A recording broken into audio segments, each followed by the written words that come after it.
चैव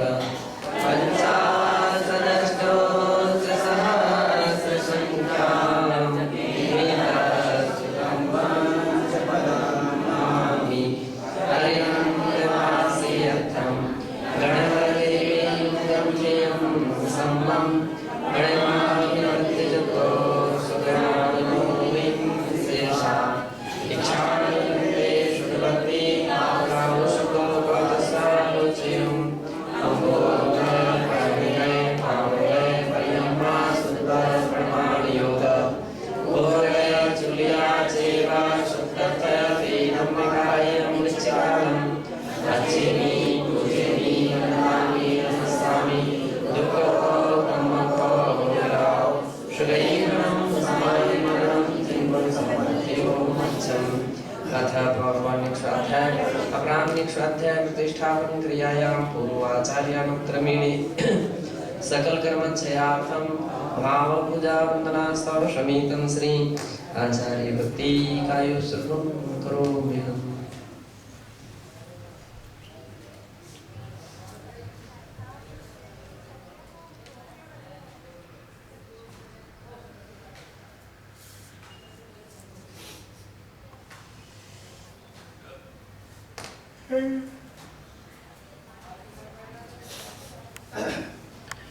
श्रुत जलदीपालया सामपायनपटो मदीभ्यः सुचरितकोनिभ्यो नमो गुरुभ्यः चतीशून्यशान्ते पंचविहाचारकरणसमन्वर्षे शिष्यान्तकुशले हमारे सावते गुरुवन्ति संगमेन यतन्ति संसारचारणं घोरम् चिरन्त्यगमं चम्पणवर्णं प्रभावयन्ति नित्यं प्रतिमं प्रभोमि निरता ज्ञानाग्निहोत्रा पुरा षट्कर्माभिरतस्तपोधनघना साधु क्रिया साधना शीलभावरणा गुणप्रहरणास् चन्द्राकृते ज्योतिका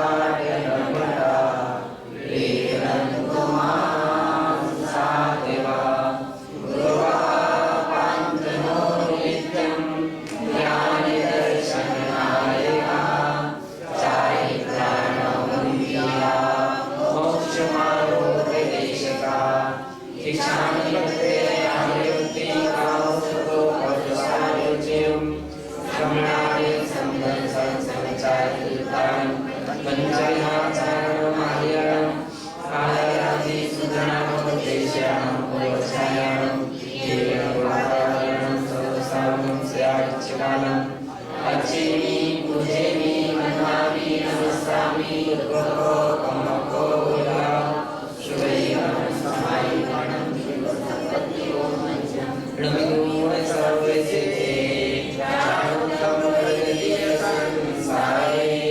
रसरसोयजिने रसोमेनं मोक्षे वीतरागस्वाहा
सच्चिदानंद सिद्ध परमेष्ठी भगवान की जय। देवाधिदेव श्री ऋषभनाथ भगवान की जय। विश्व वंदनीय श्री महावीर भगवान की जय।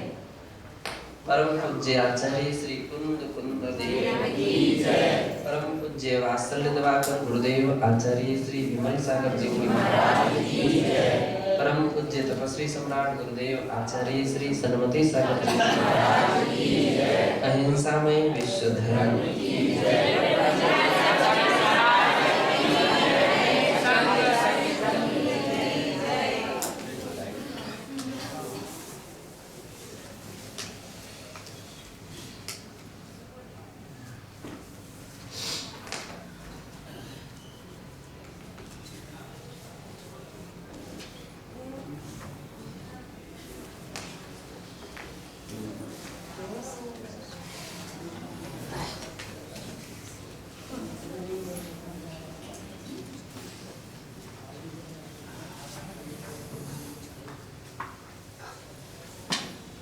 प्रश्न नंबर 560 का पहला पैरा गाथा हो चुकी थी और सर्वोदया टीका उसके विषय में चलेगी।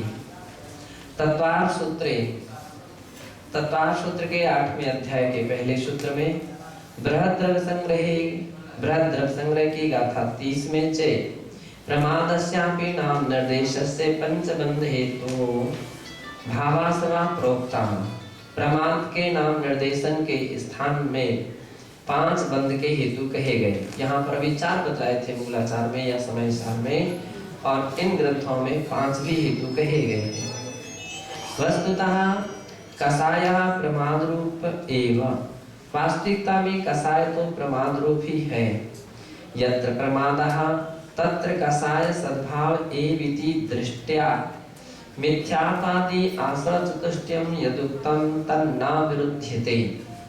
और वास्तविकता में जो जहाँ प्रमाद है, जहाँ कसाय है वहाँ प्रमाद ही होता है। प्रमाद जितना भी होता है वो सब कसाय रूप होता है।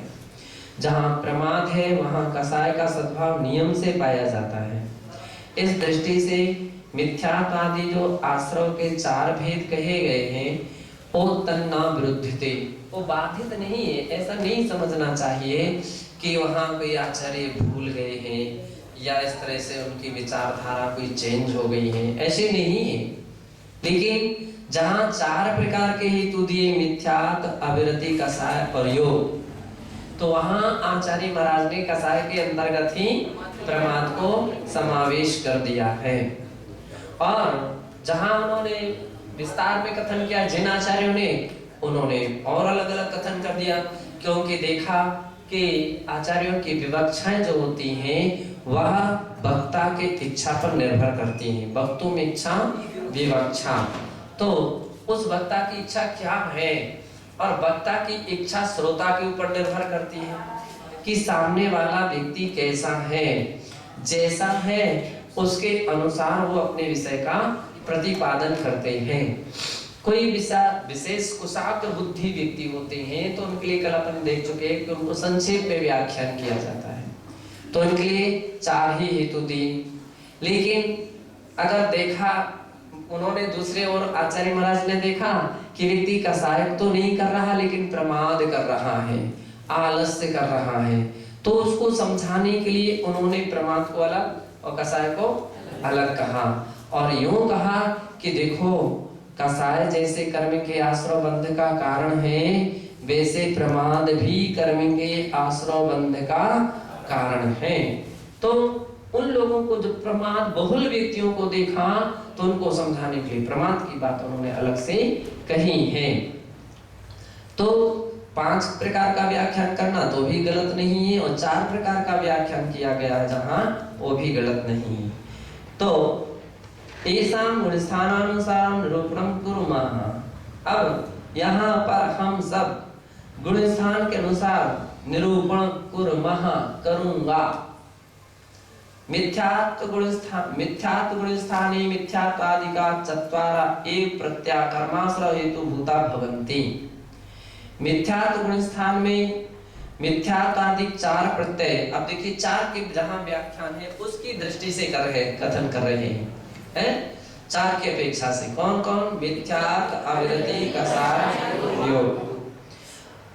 सासादन गुणस्थानम आदि कृत्वा देश प्रति गुणस्थानम यावत् चतुर्षु गुणस्थानेषु मिथ्यात्वं विहाय शेषत्रयोऽपि आश्रय हेतु भवन्ति।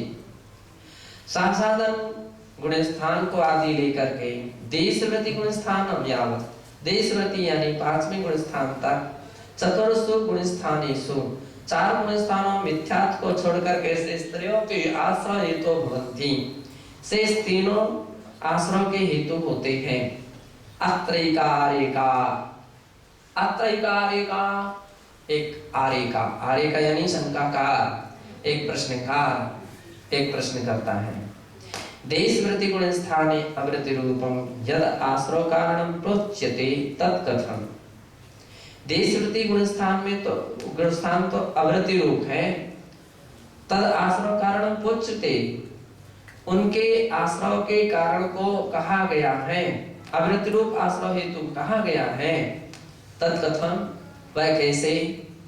तत्र देशव्रत विरति सद्भावात्, वहां तो देशव्रत का सद्भाव है, ऐसा प्रश्नकार ने तर्क के साथ प्रश्न किया है। पहला प्रश्न क्या कि भाई देशव्रत जो गुण स्थान है उस देशव्रत में व्रत तो नहीं स्वीकार किया, व्रत तो महाव्रत को ही स्वीकार कहा जाता है ना, तो महाव्रत को ही वृत्ति कहा जाता है पूर्ण रूपेण, है ना, तो वो तो वृत्ति पूर्ण रूपेण ना हो करके भी अविरति रूप आश्रय का कारण कहाँ है, वो कैसे? तो आचार्य यहाँ पर क्या करते हैं, उसने तर्क दिया है, क्योंकि यद्यपि वहां तो देशव्रत सद्भाव है, एक देश रूप में तो उसके व्रत है, एक दूसरे देश रूप में उसने नियम लिए हैं, तो उसका नियम का व्रत का तो सद्भाव है। समाधानम उच्यते, इसका समाधान करते हैं। यतो हि तस्मिन् गुणस्थाने जीवः त्रसवध विरतोपि स्थावर हिंसाया अविरति एव। कह रहे हैं तस्मिन् गुणस्थाने, उस गुणस्थान में, कौन से गुणस्थान में? पांचवें गुणस्थान में जीव त्रसवध विरतोपि, त्रस के वध से व्रत होने पर भी, क्योंकि वहां पर क्या है? त्रस हिंसा का त्याग है, त्रस हिंसा को त्याग वृथा है ना, तो त्रस वध से व्रत है, स्थावर हिंसा अविरत एवं। अब उसका त्याग नहीं है, ये बात अलग है कि वह स्थावर प्राणियों की भी अनावश्यक या बिना प्रयोजन के वो हिंसा नहीं करता है, चूंकि गृहस्थ है। अब देश प्रति सावक है, उसके बिना उसका काम नहीं चल सकता है। उदाहरण के तौर पर क्या उसको खाना बनाना है, खाना बनाना तो अग्नि तो जलानी पड़ेगी, बिना उसके खाना नहीं बन सकता है। पानी लाना पड़ेगा, छानना पड़ेगा, अब इन सब में हिंसा होती है तो भी उसको दोष लगेगा। और इसके उपरांत गृहस्थ है, कमाएगा नहीं तो खाएगा क्या, तो कमाने के लिए उसको बिजनेस, व्यापार, सर्विस या कोई भी कृषि वगैरह कोई ना कोई ऐसे कार्य भी उसको करने पड़ेंगे। इन सारे कार्यों में क्या हो रहा है? हिंसा तो हो रही है।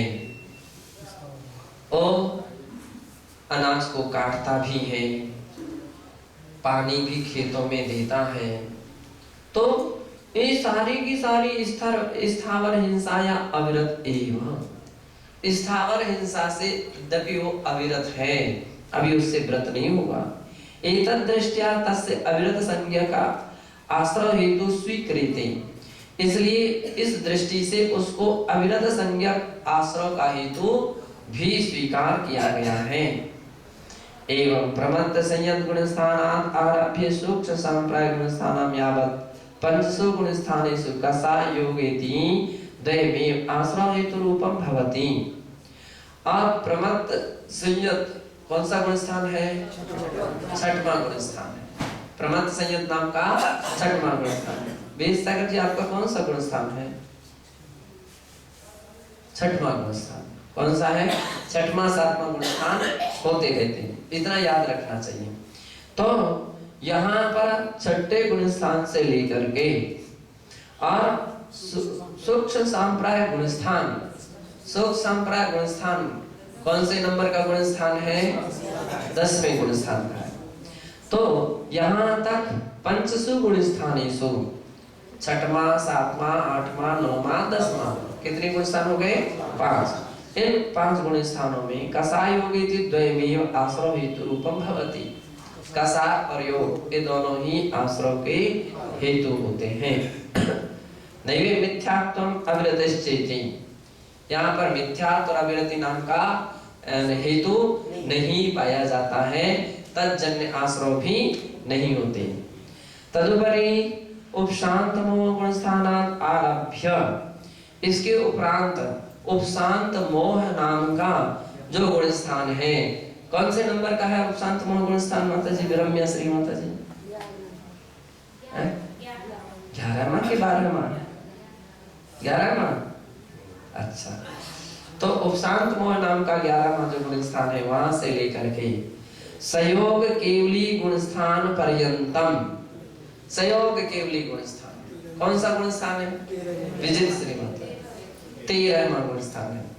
तो इस प्रकार के इस गुण स्थान तक जो 11, 12, 13 ये 3 गुण स्थानों पर्यंत योग एवं आश्रव हेतु हो, केवल योग ही आश्रव का हेतु है।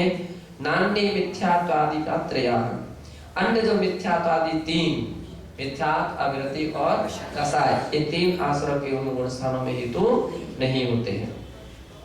तदुपरि अयोग केवली गुण स्थानवर्ती, और इसके उपरांत अयोग केवली गुण स्थानवर्ती जो जीव है वहां तथैव सिद्धात्मनश्च, उसी प्रकार से सिद्ध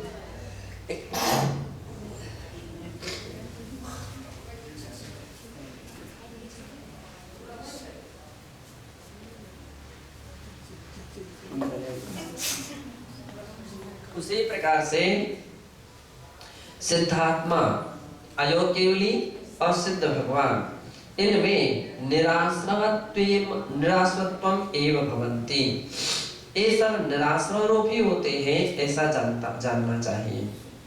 अत्रिदम अवधेयम, यहाँ विशेष रूप से इस बात को भी समझना चाहिए। केचित् आचार्यवराः प्रतिपादन्ति यद आश्रव क्षेत्रे मिथ्यात्वम अकिंचित कर्म इति। अब कुछ आचार्य गण, पहले बात इस बात को और ध्यान रख लीजिए कि किन्हीं ग्रंथों में 5 प्रकार के आश्रव के हेतु माने गए हैं। तो 5 प्रकार के हेतु, विशेष करके तत्वार्थ सूत्र आदि में 5 प्रकार के हेतु कहे गए, तो उनको भी अपने हिसाब से गुण स्थान में लगा लेना चाहिए। पहले गुण स्थान में कितने हेतु पाए जाएंगे? 5 के 5 ही। कौन कौन? ए मिथ्यात्व, अविरति, प्रमाद, कषाय, योग, ये 5 के 5 प्रत्यय पहले गुण स्थान में पाए जाते हैं। दूसरे गुण स्थान से चौथे गुण स्थान तक कितने हेतु पाए जाते हैं? 4। कौन कौन? अविरति, प्रमाद, कषाय, योग, ये 4। अब यहाँ मिथ्यात्व नहीं है, इन गुण स्थान में मिथ्यात्व नहीं है। मिथ्यात्व केवल पहले गुण स्थान में ही पाया जाता है। अब देशव्रत गुण स्थान है, तो देशव्रत के लिए अभी खुलासा कर ही दिया है कि समझने के 2 तरीके हैं। अविरत की दृष्टि से समझोगे तो विशेष करके धवला जी में तो अविरत के रूप में ही उसको समाविष्ट किया गया है ना। देशव्रत मिक्स अवस्था, यद्यपि ना तो उसको सर्वथा अविरत कह सकते हैं, ना सर्वथा देशव्रत यानी महाव्रत कह सकते हैं, मिश्र बीच की अवस्था है। लेकिन फिर भी व्रत संज्ञा जो होती पूर्ण रूपी हिंसादि के त्याग का नाम है। तो इस दृष्टि से देखें तो अभी तो पूर्ण रूपी है नहीं, तो वो अविरत के रूप में ग्रहण किया गया। तो दूसरे से चौथे गुण स्थान तक 4 हेतु दिए, और 5वें गुण स्थान से लेकर के 5वां गुण स्थान और 6वां गुण स्थान, केवल 2 गुण स्थान। इनमें 5वां गुण स्थान को भी अविरत में ले लिया, 6वां गुण स्थान केवल। यहाँ पर 6वें गुण स्थान में आश्रव के कितने हेतु हैं?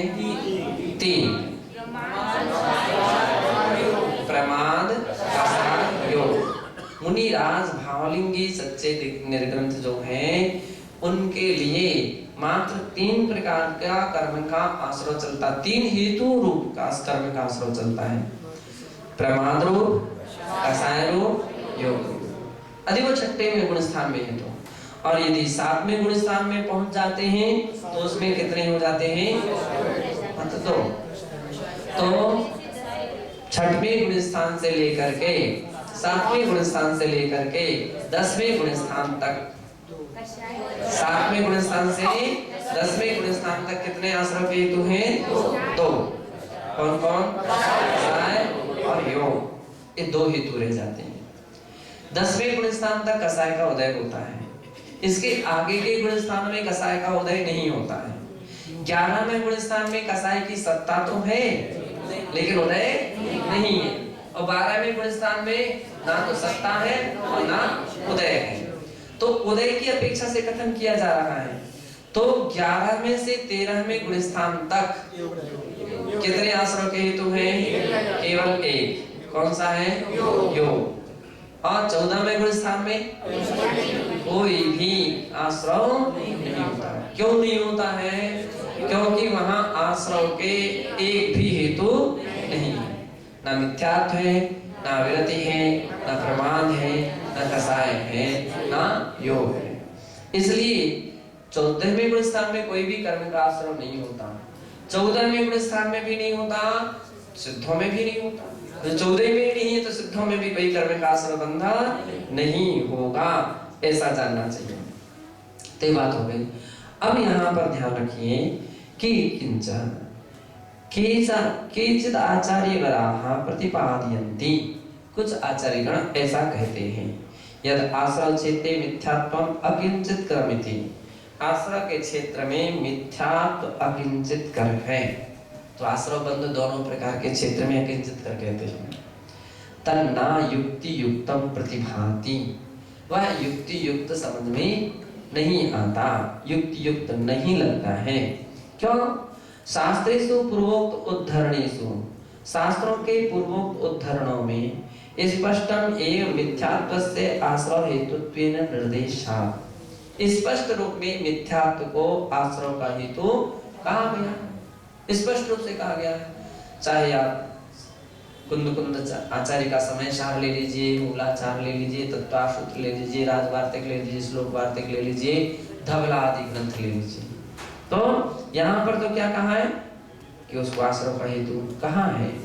किंच मिथ्यात्व गुण स्थाने षोडश कर्म प्रकृति नाम या आश्रय भवति, तस्य मिथ्यात्वादि का पंचैव प्रत्याह तत्र बंधस्य च कारणभूता भवन्ति। मिथ्यात्व गुण स्थान में जो 16 कर्म प्रकृतियां हैं उनका आश्रय होता है, उसका मिथ्यात्वादि 5 ही प्रत्यय तत्र बंधस्य च कारणभूता, 5 ही प्रत्यय बंध के कारणभूत हैं।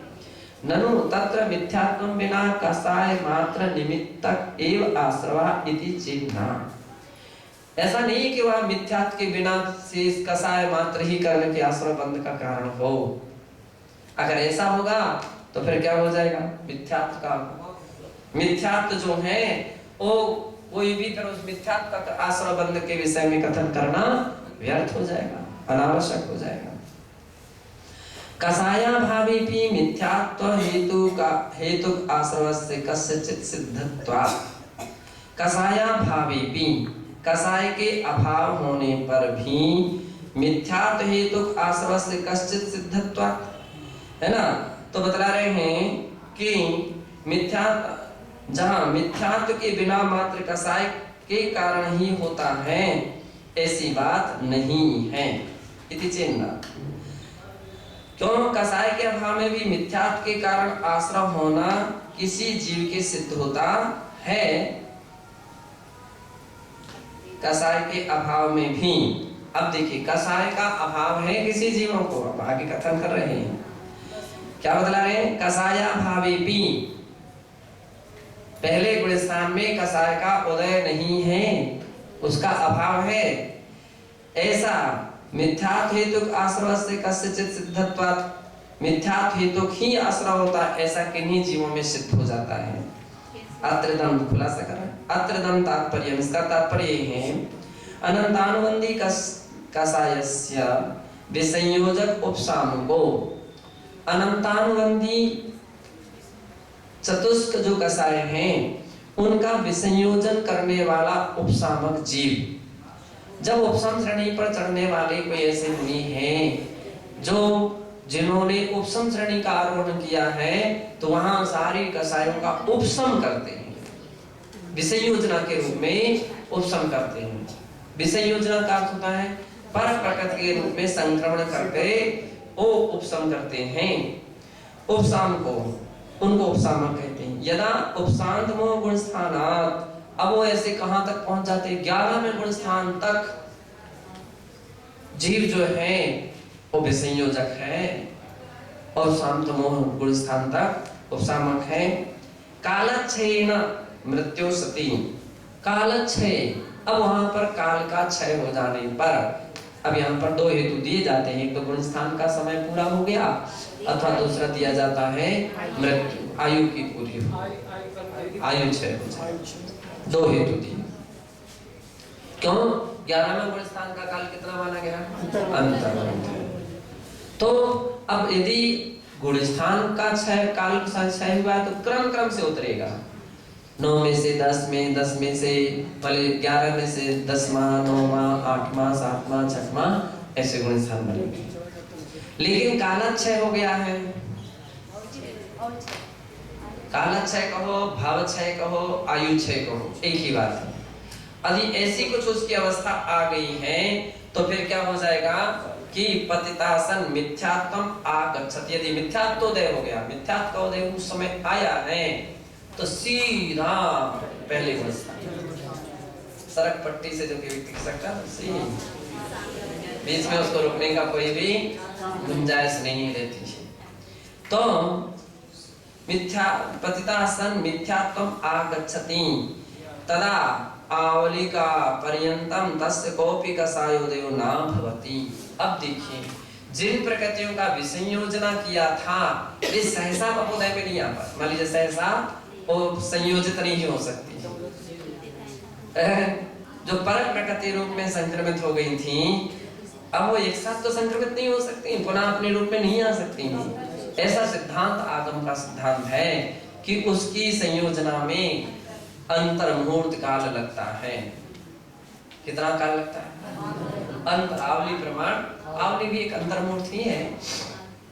तो आवली प्रमाण काल कितना भी जल्दी से जल्दी वो संयोजित हो तो उसको अंतर्मुहूर्त काल कम से कम लगेगा ही लगेगा, इसके पहले वो कुछ भी हो सकता नहीं है। अब उस आवली काल प्रमाण समय